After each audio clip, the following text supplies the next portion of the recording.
Good afternoon, everyone. And today we will be discussing uh, businesses and adapting to the changing climate um, in the long term and how businesses have to navigate risks and opportunities in this.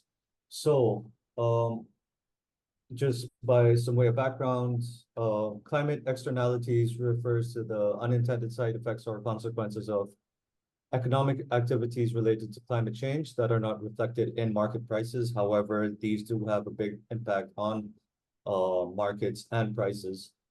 For example, the 2022 monsoon floods in Pakistan, which were some of the most severe floods that the country has seen in recent history, caused over nearly $15 billion in US dollars in damage and around the same in economic losses. If we look at Indonesia, officials in Jakarta are trying to construct a 35 billion US dollar project to move the capital from Jakarta to Nusantara to mitigate the effects of climate change as the capital is well sinking. So in light of all this and now given all the climate change conferences and how we're seeing that we can only slow down the effects of climate change, but we can't necessarily go back to mitigating them completely. Businesses and stakeholders have to keep climate change in mind for their long-term operations. So, Ramu, could you start off with maybe telling us what climate change means for the regulatory landscape and climate reporting in companies? Yeah, thanks a lot, Uday. So, when we talk about climate change in general, I mean, we need to bring in the aspects of the climate change negotiations that are, like taking place between whole of government actors as well as private players under the framework of the United Nations Framework of Convention on Climate Change. And in the recent COP28 Conference of Parties 28 conference in Dubai in December, many of these negotiations encountered challenges which have kind of gone uncomfortably, amid tighter financing and geopolitical disruptions. So some of the major agreements which were said in writing, for example, to smoothen the transition from fossil fuels, to augment renewable energy capacity and improve upon energy efficiency standards, as well as to aim for new climate financing goals. Most of these lacked practical roadmaps. And this is mostly because there was an enthusiasm amongst certain government players from the Western countries, but there was no unity or kind of like a united voice from among the private stakeholders, mostly the corporates. So, and this is quite ironical for the fact that most of these corporates are quite vulnerable to the changing climate, to the vulnerabilities and the externalities that are imposed upon them by climate catastrophes. And this has actually taken a toll on their reputational risk in the areas that they are operating. To just given some statistics over here, the Intergovernmental Panel on Climate Change, the IPCC, identifies climate hazards, exposure, and vulnerability as interconnected risk factors. And the estimated global cost of climate change inflicted damage is projected to range between $1.7 trillion and $3.1 trillion per year by 2050. And this includes damage to infrastructure, property, agriculture, and human health. So this is all encompassing. It simply is not related to just the toll on human lives or on environmental protests. It's not a localized issue. It's something that affects every other major player across the planet, and companies are heavily vulnerable because of this. But at the same time, there is yeah. No, go ahead. Sorry. All right, yeah. So there is a focus amongst the regulatory apparatus of different countries to bring in companies which are either headquartered over there or which are even publicly listed companies under a kind of a framework so that there is more compliance in terms of sustainability standards. So the governments and companies prioritize addressing economic consequences, emphasizing corporate initiatives to identify and mitigate climate-related risks. Right. Climate risk categories include physical risks as well as transition risks, with regulatory requirements worldwide compelling organizations and businesses to report on climate-related metrics. Perhaps, like I think I've talked like a little too much on this. Maybe Raga, you can actually elaborate on what these regulatory requirements are, I mean, especially related to the Asia Pacific region. So in terms of the Asia Pacific region is one of the most vulnerable to climate change because it faces a diverse range of impacts like extreme weather events, sea level rise, and changing weather patterns.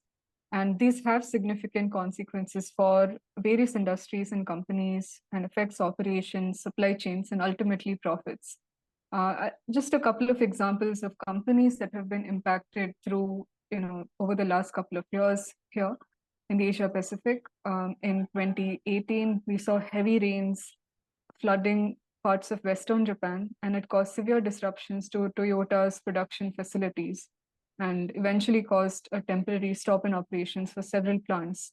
And this led to about a 40% drop in vehicle production and an estimated loss of around 120,000 vehicles.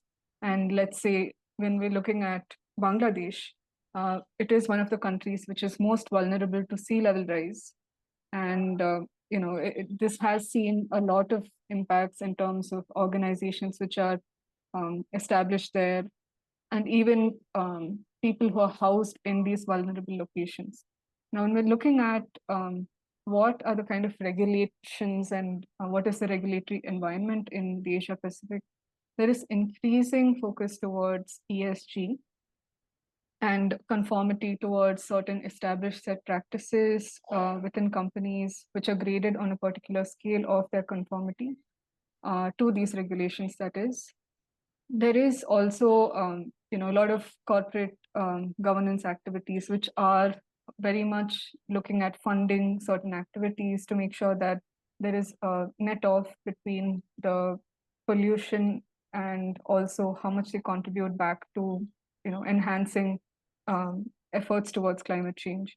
So a lot of businesses are extremely conscious about these efforts as the years are going, because there is a lot of conscious activities by climate change, climate action groups, as well as regulations from within the government, which are focused towards businesses to comply with these regulations. Right. All right. That's interesting, Raga. Before we go ahead a bit, could we talk a bit about before we talk about wider compliance and climate risk management for organizations, can we talk about some of the not so direct effects or the indirect effects of climate change on companies? For example, mining companies operating in remote sites. For example, in Indonesia, we've seen a lot of environmental protests against it. In Papua New Guinea, we've seen mining companies shut down operations because of environmental damage and reputational risks to them. So is this a trend line that we think will increase as, we've mentioned that Asia Pacific especially is really vulnerable to climate change. So can we see more pressure from the public on companies also, rather than just governmental organizations? Maybe I can chime in over here. Yeah, I mean, we can actually talk it in terms of the changing public opinion, the opinion of civil society in the locations in Asia Pacific where these mining companies are operational. And also we can talk about the changing public opinion in those countries where most of these Western companies are headquartered. So in terms of the Asia Pacific region where these companies have in situ footprint, where the operations are taking place, there have been like a lot of opprobrium in terms of civil society activists, but still it hasn't matured enough to become a national agenda, a pan-national agenda, something that can heavily influence sort of a kind of an elections. Like for example, with what is happening in the Indonesian election debates, President Jokowi's son Gibran, he kind of whimsically brought about the issue of greenflation, which is technically green inflation, like the inflation that can be inflicted due to the extra costs that are generated by the energy transition policies. And this was kind of like rebuked and taken very like it wasn't given that due importance by the rest of the candidates, and it wasn't taken as a major topic to debate with, because there were many other pressing issues in the pipeline.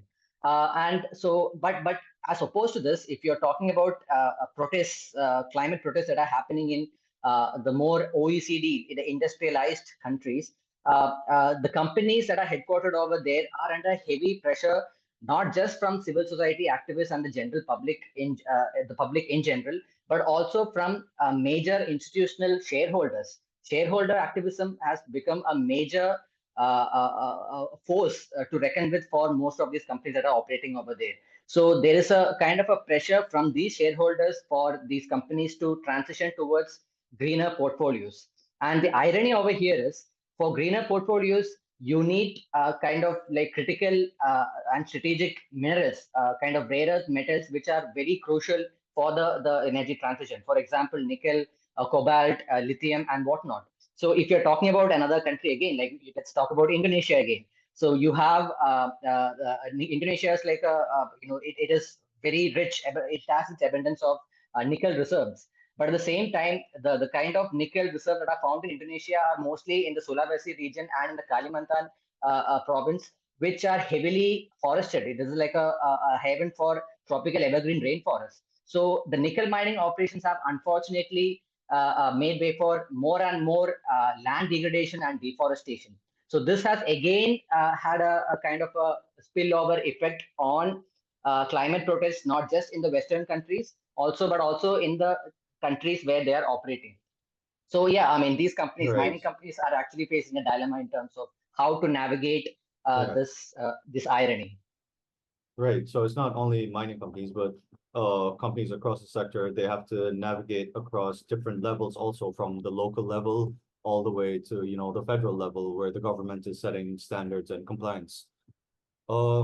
So Raga, if I could pick your brain here, what would climate risk management for organizations look like? What would they have to do to, you know, stay abreast with these developments? Right. So Uday, in terms of climate risk management, it basically is a process of discovering and identifying and assessing and evaluating certain risks. And there is an increasing need to report and disclose, these findings, and also concurrently managing and mitigating these risks. So organizations should focus on conducting these gap analysis and engage with stakeholders who have been demonstrating increasing concerns, like Ramu mentioned. And that engagement with the stakeholders is very important to make sure that there isn't reputational damage for companies who may be facing the brunt of climate change activism.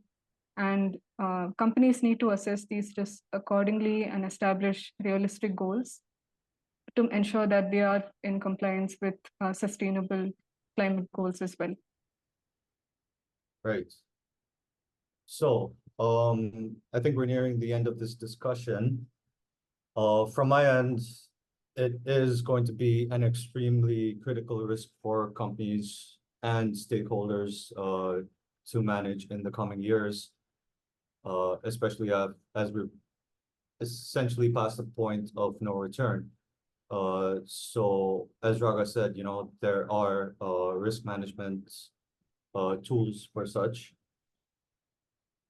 but it's not going to be easy for companies. And even with regulations that are, you know, set by the government, it's not going to be easy to implement them. And there's going to be a lot of legal, reputational, and physical safety risks that come up for businesses in the future. So understanding them and mitigating them early on, understanding their impacts, their severity, this is key for businesses to maintain operational continuity and not have major disruptions. Ramu and Raga, any last thing from you? Yeah, I mean, thank you. Thanks, Uday, for that.